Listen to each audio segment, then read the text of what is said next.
Владата негира британската амбасада, ниту потврдува, ниту демантира дека Македонија од есенва и формално е во преговори со Велика Британија за прием на баратели на азил во Обединетото кралство, чие барање е одбиено. Ова доаѓа откако вчера британски Таймс објави дека Скопје влегло во формални преговори со Лондон како дел од договорот кој двете држави го потпишаа. Според пишувањата на Таймс, Британија ќе и плати на Македонија за секој примен мигрант.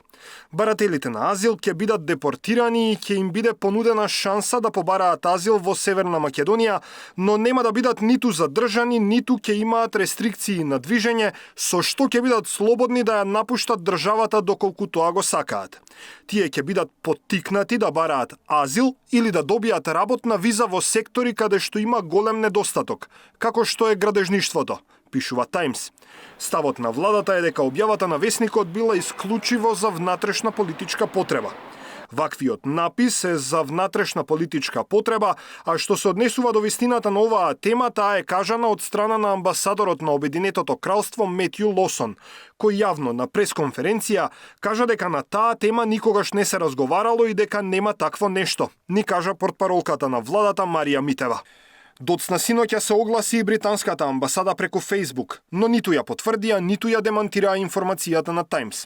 Оттаму велат дека по средбата на двајцата премиери, Стармер и Мицкоски, се постигна стратешко партнерство фокусирано на долгорочни политики, економски и безбедносни рамки дизајнирани да ја продлабочат соработката и да ги зајакнат стабилноста и просперитетот во двете држави.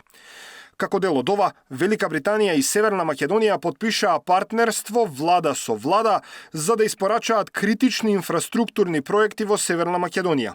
Оваа соработка беше зајакната од двајцата премиери на Берлинскиот процес на кој Велика Британија беше домаќин оваа година.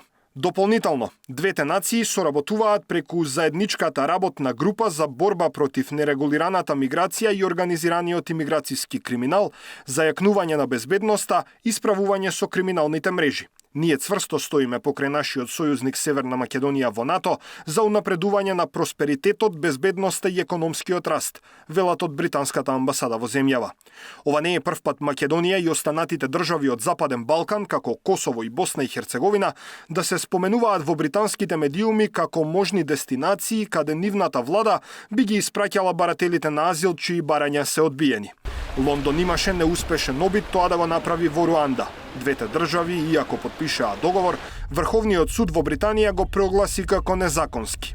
Мигрантската криза е една од најжешките политички теми во Обединетото кралство, особено откако во 2023 забележан беше влез на премиерот Стармер, кој со државата раководи од лани, донесе повеќе мерки делумно инспирирани од данскиот модел, како што се привремен статус на бегалец, ограничување на правата за семејно обединување, зголемување на праговите за плата за работни визи и сузбивање на нелегалното вработување.